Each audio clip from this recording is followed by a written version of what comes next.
Yeah. Well, that's what happens when you have food. Yeah. No, I mean, I don't like today. I'd rather be on that side of this, but no, this is. It's good the sun's come out because I'm always trying to. That's like the good. I'm like this side's the sunny side, and then when it's all cloudy, can't really show anybody that. Yeah.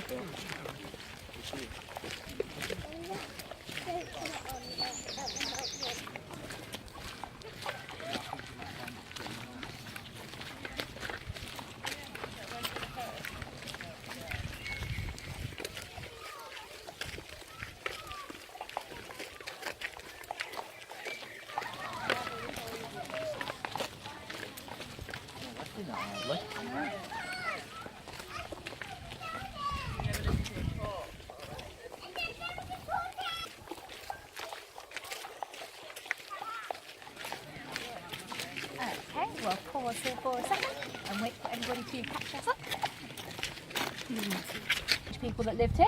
All of the caves here were named by the Victorians, who were the first people to sort of start digging, the first archaeologists to come here. Robin Hood Cave, well, everything around here seems to be named after Robin Hood anyway. But there is a potential myth that maybe Robin Hood hid in this cave. So the county boundary line between Derbyshire and Nottinghamshire is right down the middle of the gorge. This is Derbyshire, that's Nottinghamshire. So perhaps on the run from the Sheriff of Nottingham, he leapt across the stream, ran in the cave, and he was out of the jurisdiction of the Sheriff. It didn't work like that anyway, but that's sort of one of the myths about this cave. Maybe that's why it's called Robin Hood Cave. It's the biggest cave on site. It's the only one that has multiple sort of chambers, like multiple rooms that are easy to get in and out of. So as I said, the earliest human habitation we had here at the caves from about 60,000 years ago. It's the beginning of the Ice Age. Neanderthals, that was Neanderthals living here. And people lived here up until about 11,000 years ago, which was near the end of the Ice Age, when the climate started to change. It started to warm up to sort of modern temperatures, and that steppe, that sort of grassland, started to become forests as it warmed up.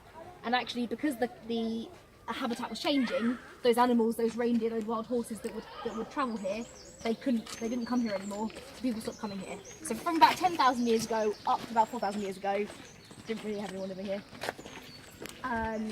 That's the new Stone Age, but they had lots of habitation during the Old Stone Age. So we are going to go up the stairs and have a look out at the gorge from the top. So follow me. There's quite a lot of us, so we're going to have to squish up a little bit. Make some new friends.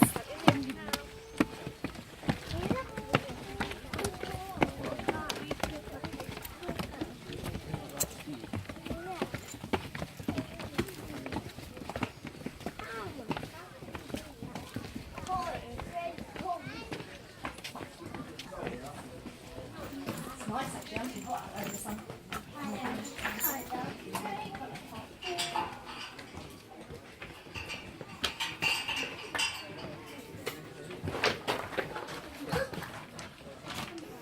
Matt, put your cap on. Leave the hat. Okay, so don't go up the stairs yet, but I just keep coming up onto the flat so that everyone can get up off the stairs. Whoa. Matt, put your hat on. Jen? Yes, please. Alright.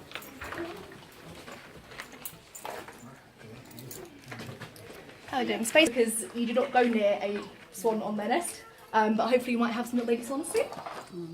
So yeah, a couple of other reasons why this cave and this side of the gorge work better than the other side. Apart from it just being sunnier and warmer, we're a bit higher up as well, which just makes it, you know, the humans can scramble up here, makes it more difficult for other animals to come up to the cave.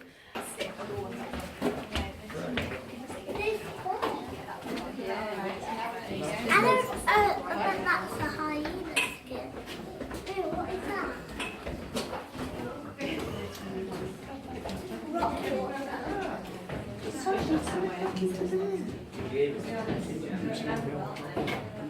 Yeah, takes you somewhere. I want to do it.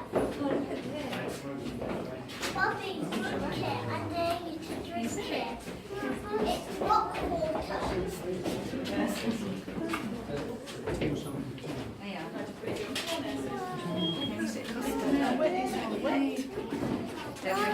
Yeah, because of the water itself, and they start filtering.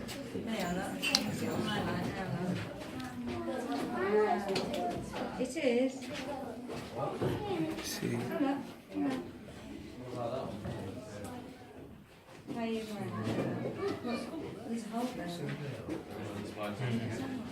Mummy said.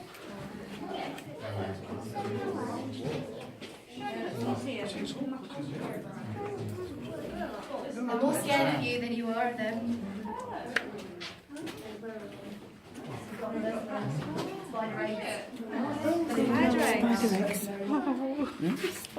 So, here we are in the cave. How are we feeling? How's it feeling here? Is it nice? Cool. A bit wet, isn't it? Yeah, it's cool. I think it's quite nice and fresh from outside. It is quite wet. You can see there's loads of water coming down from the ceiling. It's very wet there. It's wet on the sides of the cave. Looking down, it's very wet over there. So it wouldn't have been actually wet here during the Ice Age because it was just so cold that it didn't really rain. So this water that's dripping down is left over from actually even some of the rain that we had a couple of weeks ago and also the rain that we had a couple of days ago. So because this is limestone, it's very porous. So because the ground was frozen, it never dripped down. So actually this cave during the Ice Age would have been nice and dry. Would have been protected from the wind. It would have felt warmer than the outside because the outside was so cold. But what could we make that might make it a bit warmer and drier in here? What do you think? What could we make? Oh, louder. Fire, perfect. Shout out, come on. You want to join in? Where would you build your fire? Would you build it in here, in this part of the cave? Outside, in front of the door, into Yeah, at the entrance, exactly. Because in here, there's no chimney. There's no escape to the outside. So if you built your fire in the middle of the floor here, you'd get smoked out, basically. It would be very nice. So you build your fire down there on that lovely bit of rock that's protected by the outcrop on top, and then that would scare away any animals that were outside, like hyenas or wolves. If they saw the fire, they wouldn't want to come in. And also it would provide warmth and light to this part of the cave. So obviously this platform, these barriers were not here during the Stone Age. We've built them, but this is about the level that we think the floor would have been during the Stone Age. We're not 100% sure because the Victorian archaeologists' favourite thing to use to dig was dynamite. So all of our caves, the floor level is about 2 metres lower than what we think it would have been during the Stone Age, where the first levels of sort of finds were. Because they just wanted to find as much as they could as quickly as possible, so they blew it all up. And we're actually going to go down the back of the cave later through a tunnel that they made with dynamite. So reindeer were our favourite thing to hunt when we were here. Now this one's a bit wet now because it's damp in here, but if anyone wants to come and feel a reindeer fur, it's hypoallergenic. Can you feel it? It's quite soft, isn't it? It's quite thick.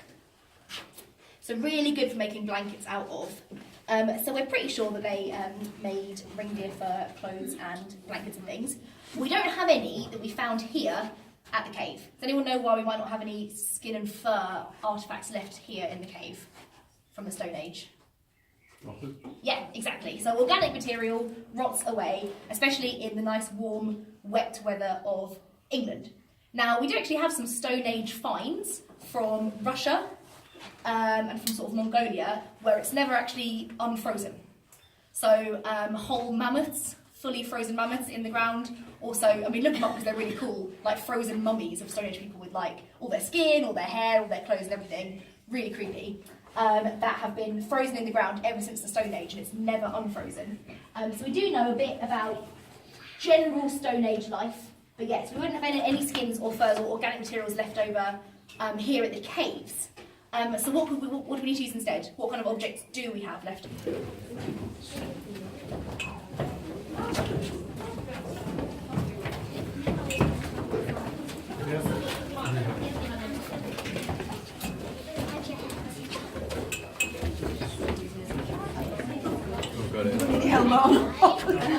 Oh, see?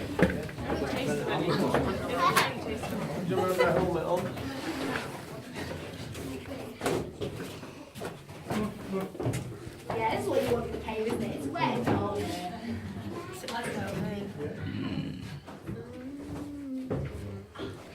must be all the bedrooms. Yeah, maybe animals live in here. Right, so here I have some skulls. They're not real ones. I'm not allowed to just play with some real skulls. These are some replica, some copies of skulls of the two types of humans that I talked about that lived here. A bit shorter, a lot wider, maybe walked with a little bit of a hunch. And they lived here, and about 60,000 years ago to about 40,000 years ago, and we have evidence of the tools that they used. So they used stone tools as well, and they made stone tools out of quartzite. So quartzite is a local rock. You can just find it here at the Crags. You can make it into shapes, but it's not that good for doing that. It's not that sharp. So does anybody know how you might make a rock into a shape like this? How you might change the shape of the rock to make it pointy? Do you know? Is another rock? Yeah, exactly. Hit it with another rock. Hit it with something harder. So quartzite, you could chip away at the sides, but it wouldn't ever become that sharp. But you could find a rock here. So Neanderthals made most of their tools out of this kind of rock. So I'll pass this around if you want to have a look. But later humans, they were a bit better at making different kinds of stone tools. So these humans lived here about 30,000 years ago to about 10,000 years ago when humans left space. And these are Homo sapiens. These are exactly the same kind of people as you and me. So you are exactly the same as Stone Age people. We've got a smaller skull, we've got less eyebrow, pointy chin. And Homo sapiens, modern people, they made their stone tools out of flint, which is just generally better. It's easier to chip away at, it's easier to make a sharp edge, but it's not actually found locally. So the modern humans had realised this was the best kind of stone, and they realised it was so important they were willing to carry around huge chunks of it like this from Spain to here, just in case their tools broke or they lost them and they needed to make new ones. So they brought this flint from, you can find it sort of on the south coast and in Europe as well. So this is a similar thing to the one you've just seen, but a better shape. It's a hand axe. So you can do absolutely loads with this. You can chop down a tree, you can cut the meat away from animal bones. So you find lots of animal bones with scratch marks on. So they did that. You can also get the skin and you can scrape all the blood and stuff off the back of the skin using this. Do lots of things with it. So I'll pass that around as well. There you go, you can have a look. Everything's a bit damp, apologies. It's lovely and damp in here. There's another one here. It's just a bigger one. It's also flint, although the colour's a bit different. I'll pass that way, it's heavy. So, Neanderthals and modern humans did live at a similar time. They did cross over for a few thousand years, but about 28,000 years ago, Neanderthals went extinct. They died out. There's lots of theories about why that might have happened. Maybe the modern humans really hated the Neanderthals, so they killed them all. Or maybe they liked the Neanderthals and the families joined together, but then it was just the modern humans that sort of evolved out of that line, maybe. All their children were just more modern humans. Or maybe we gave them a disease that they didn't know what to deal with. We had a cold and we were all right with it, but maybe we gave it to Neanderthals and it killed them because they didn't know how to deal with it. Maybe we were better at hunting than them, so we ate all the food. There's lots of theories about why they died out, but Neanderthals went extinct about 28,000 years ago, and modern humans stayed living and are still living today. So, some other things that they could do with flint. So, that is good. Right, so does anyone have an idea what this might be? Using like spear? Spearhead, exactly. So, this is a spearhead. So, we wouldn't have found the whole spear, because obviously the spear shaft was made of wood, which would have rotted away, wouldn't have survived. We've made a modern one. So you've used your hand axe to chop down the middle to make this gap here, and then you would put your spearhead in the top there, and then you tie it up using a bit of string, a bit of rope. Does anyone know what they made rope out of during the Stone Age? Any ideas? Something from animals. Yep, something from animals. Tendons. Yeah, that would work. Can anyone think of an organ inside your body that's very long? Intestines. Intestines, yeah. Intestines, guts. So you might kill your reindeer, you get the intestines, you'd squeeze all the poo and all the blood and guts out of the end of it, and then you'd have it by your fire, and you would twist it up, you'd dry it out and start twisting it up, and they're actually really, really strong intestines, and you'd end up with some really strong, really long rope. And you might also use some like stinging nettles or flax or something, but that's not as interesting. Intestine rope is the way to go. So you would tie it on there, and then you've got your spear. So I'm going to pass this round. Please be extra careful with it because it's small enough to fall down the gaps in the floor. So keep it in 2 hands. So that is another shape of flint. So as humans sort of evolved as the time went by, they got better and better at making different shapes out of flint. So that's quite an easy one. If you do go into the museum, or if you've been in already, you'll see we have something called Creswell points from about 13,000 years ago that are really tiny, really specialist knife points that are really useful. They got really good at making tiny little tools. Does anyone know what this is? Yeah, a knife, exactly. Use a knife, same as us. So again, they've made the flint into a different shape, and you can see when you look with your light that the inside, the middle bit's quite thick still, but the edge is very thin because they've chipped away at it to make it a really sharp edge. But that was sort of the problem with stone tools. If stone tools were the best thing you could ever use, we'd still be using them nowadays. But we don't. We use metal because metal is stronger and it doesn't break quite so easily. Stone can be made very sharp, but it's also quite fragile. So if you chip away at it too much, or if you use it too much, it will snap. Because it can be quite thin. But here we have a knife. Again, they've used a smaller twig, cut that gash in it, and then used a bit of string to tie around. So here you go, you have a look at that. So that is a knife. If you didn't want to put it in the bit of wood, you could just make the other side quite blunt and just hold it in your hand, and then just use it as a knife in your hand. So that is tools made out of stone. They also used bits of animal to make tools. So here we have, this is like a leg bone from a small animal, maybe a little baby deer. Oh yeah, I know, so sad, they're killing all the babies. And they have used a very sharp, thin rock to carve out this shape, which is a needle. So they had needle and thread during the Stone Age, so they could make clothes, they could sew clothes. So you've carved out your needle shape, and then you'd use a bit of rock like sandstone to like polish it up, make it nice and sharp, and then you could use it to sew things together. You might use a really sharp bone like a little foot bone from an Arctic hare. We found some of those. They're really sharp, really pointy, good for making the holes in the skin. And then you would use maybe a bit of intestine string or another bit of skin that you've made into a long thin bit. Use that as thread to sew things together. So you could sew together clothing or like big blankets for your shelter, or make little gloves, little boots. There you go. So the Neanderthals, when they were here, they were mainly focused on hunting big animals. So as a team, they'd work together, they'd hunt a mammoth, they'd live off it, they'd eat it.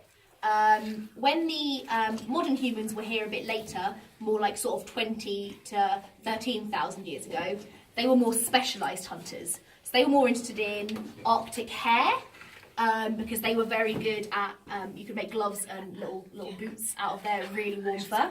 And also reindeer. The time they were here, sort of late spring, early summer, is when the reindeer had their thickest sort of winter coat. They were just about to shed it to grow their summer coat. If you killed a reindeer with a winter coat, you'd have a much better bit of fur, basically, than if you killed it with its summer coat. So that's why they followed them here at that time of the year. Also because you just couldn't live here during the winter. It was just too cold. So they had bone. This is another bit of bone as well that's had needles sort of sculpted out of it. You can see there. What else might they have used? Does anyone know what this is? Yeah, antler. So this is from a little reindeer, and it has these tines on it. To be honest, they could use this for loads of things. Not entirely sure what they'd use this for. Maybe quite good for digging a hole. Looks a bit like a weird little chicken's foot. Back scratcher, maybe. You know, things have lots of different uses. But no, probably more like a sort of rake or like a spade. Good for digging a hole. That is quite a thin bit of antler from like a young reindeer. If you were feeling brave and you wanted to kill a big reindeer, kill it with a chunk of antler like this is pretty solid. Does anyone know what they think this might be? What tool this might be? Hammer. Yeah, a hammer, exactly. It's an antler hammer, and it is pretty strong.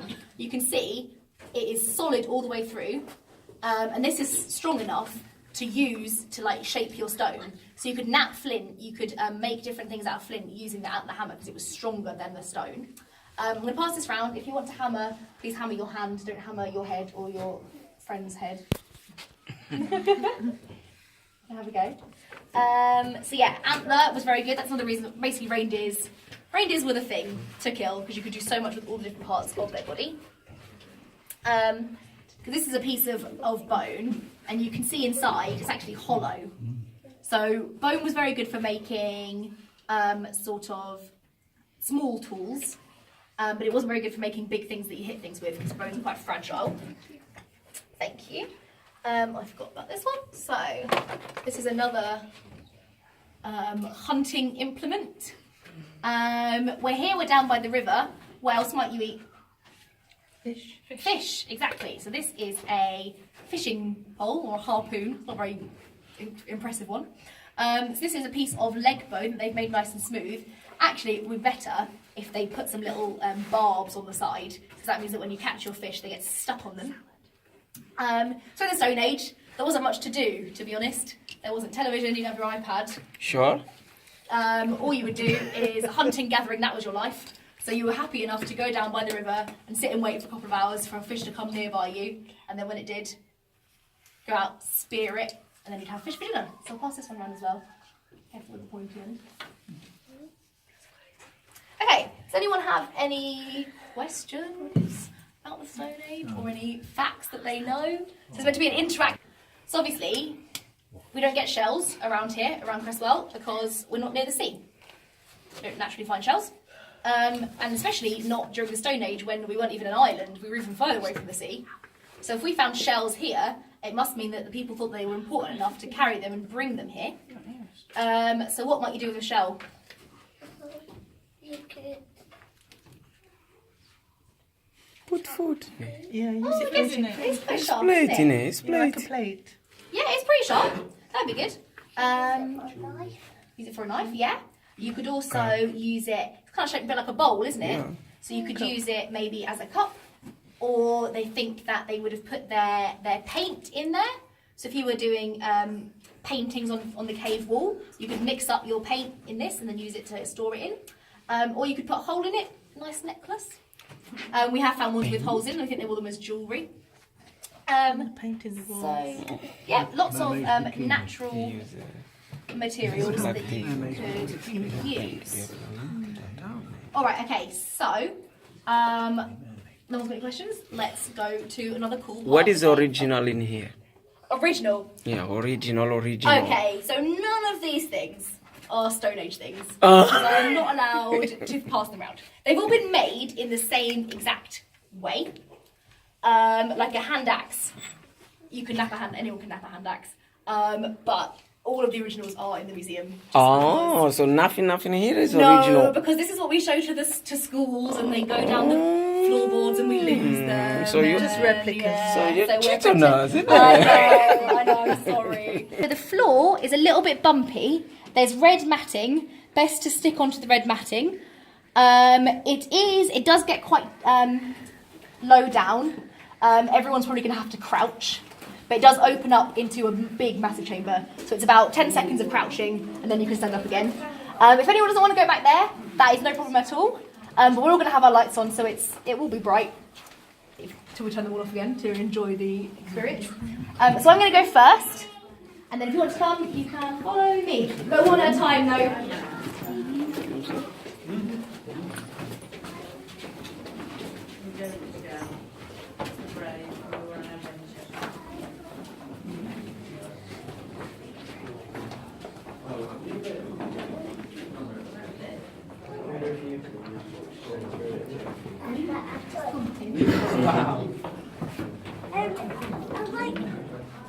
And your step, yeah? I told you. No, I've not slipped, he's just skidded with it. Go down. So, go down, yeah? Going down, I'm down, I'm down. Jerry, Oh, that's cool. this is sweet. Yeah, this is okay. And this Cute. VIP room. This is like a dance hall. Yeah, for good cook is over, innit? This is why I've got the house on. We're all good.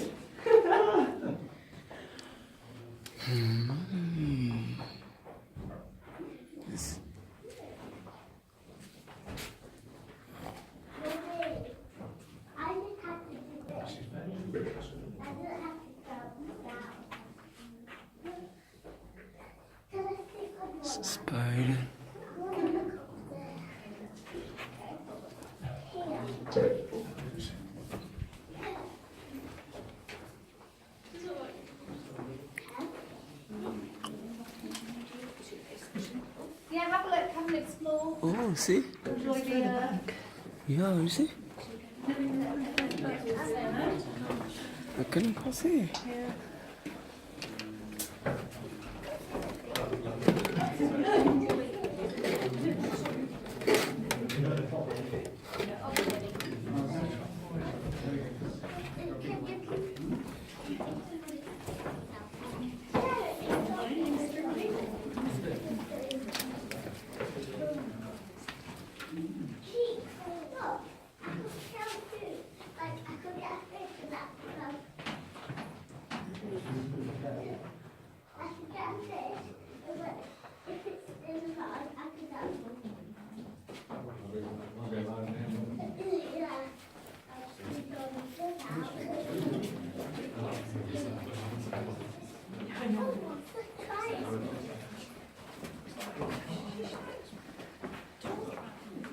So back here, that's where the bats live.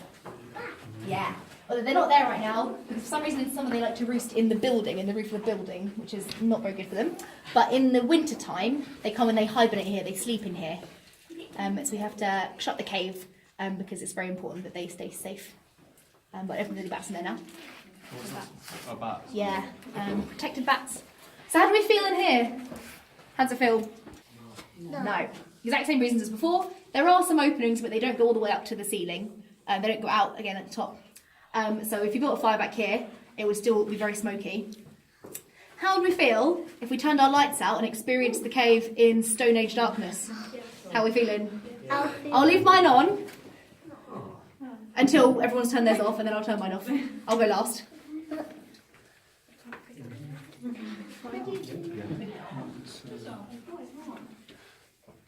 Oh, all of our lights work really well.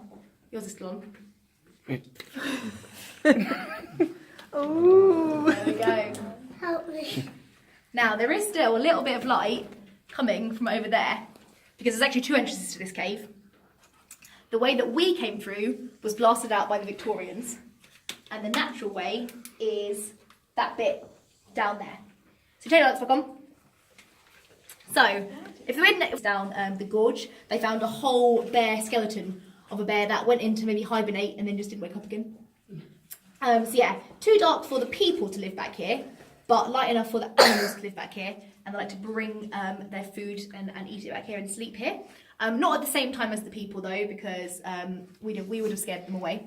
But there was about 60,000 years of animals and people living in this cave, so various times, different people living here. So these holes in the ceiling were formed by when this was still underwater. If there were like bigger chunks of rock sort of swirling around, it's just worn the rock away. So all of these caves, because the limestone rock is so soft, the caves have been formed by the action of water and like rocks in the water just pushing the rock and basically breaking through the rock. So that's made the cave, and it's made all of these. Also, potentially the...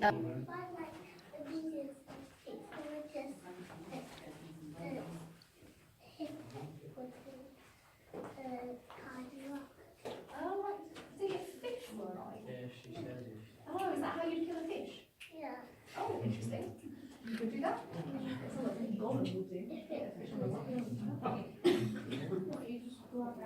Yeah, good idea. I think if you stab it with that whole food, I think it would be dead. Also, if you take it out of the water for long enough, it just dies, isn't it? Fish, it can't live outside the water. Okay, so we have experienced the cave. I'm getting cold now on your right hand side. So if you want to have a look around, or we can just go back up to the top level. Whenever you're ready. And I'll go last, which will get stuck behind in the cave.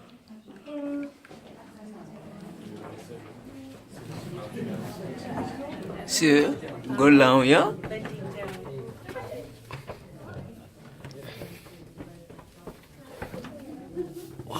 to you. Huh?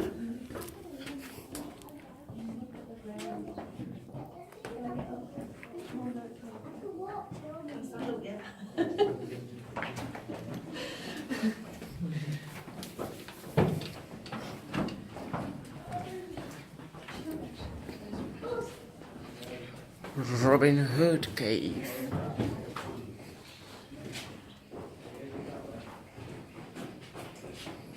It's looking very nice and sunny. Mm-hmm.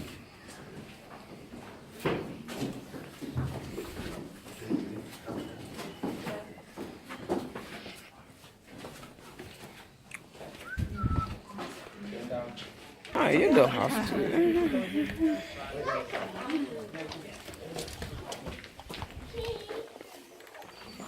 Look, Robin Hood Cave. Cage, grave.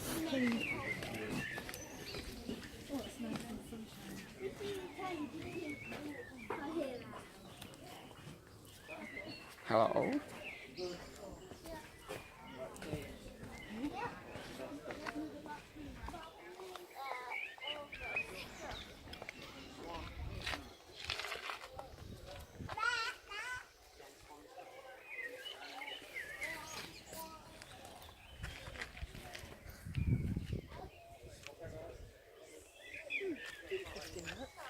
Mm-hmm.